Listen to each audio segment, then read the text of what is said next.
എന്തെങ്കിലും കിട്ടാനുണ്ടോ?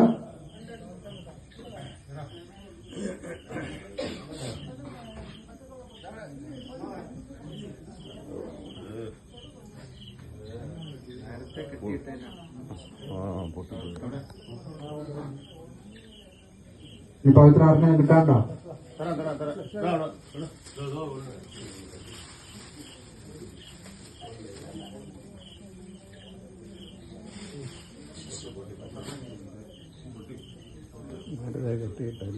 നേരത്തെ കെട്ടിയിട്ടല്ലേ?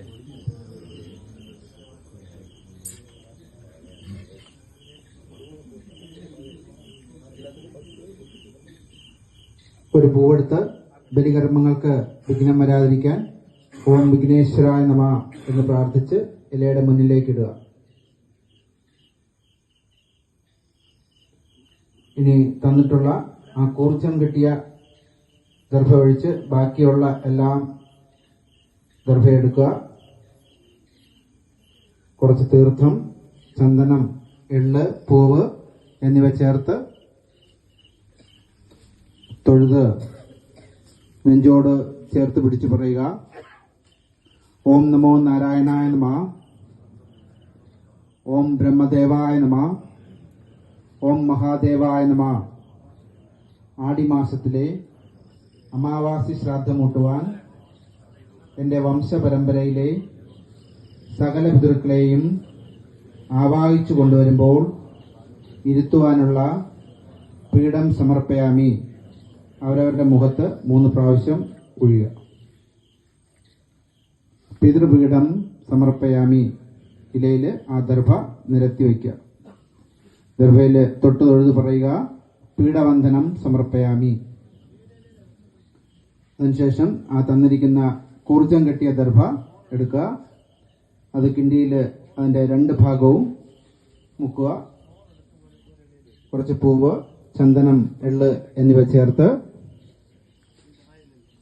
നെഞ്ചോട് ചേർത്ത് അവരവരുടെ പിതൃക്കളുടെ പൂർണ്ണമായ രൂപം മനസ്സിൽ വിചാരിച്ച് ആ നിരത്തി വെച്ച ദർഭയുടെ മുകളിൽ വയ്ക്കുക.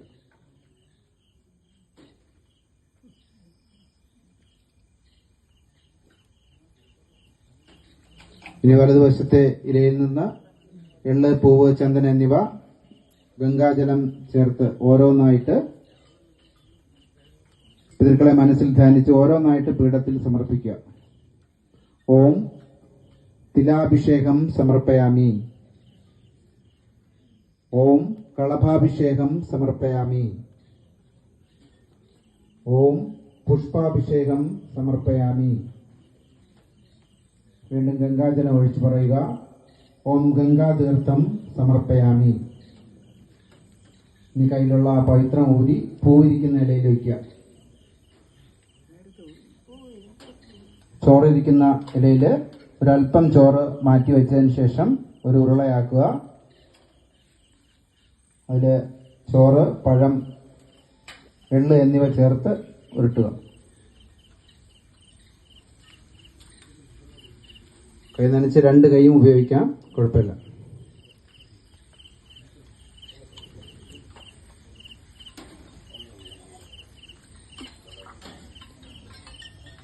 ഉരുള ഉരുട്ടി വെച്ചവർ കൈ കഴുകി ഉരുളച്ചോറ് വലത് കൈയിലെടുത്ത് എള്ള്, ചന്ദനം, പൂവ് എന്നിവ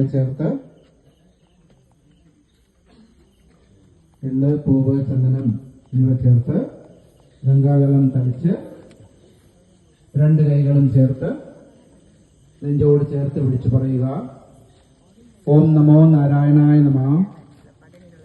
ഓം ബ്രഹ്മദേവായ നമഃ. ഓം മഹാദേവായ നമഃ. പിതൃലോകത്തുള്ള മാതൃപിതൃ പരമ്പരകളിൽപ്പെട്ട ജ്ഞാത അജ്ഞാത അഗ്നിശ്രോതാദി സർവപിതൃക്കൾക്കും ഈ ശുഭദിനത്തിൽ 3 പ്രാവശ്യം വിതറുക.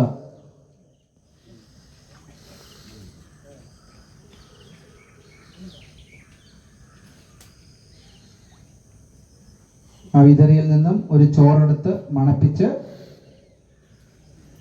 പിന്നിലേക്ക് എറിഞ്ഞു പറയുക, ഓം ഹൃണാവഷ്ണം സമർപ്പയാമി. ഇനി ഇലയിൽ ബാക്കിയുള്ള എള്ള്, പൂവ്, ചന്ദനം എന്നിവ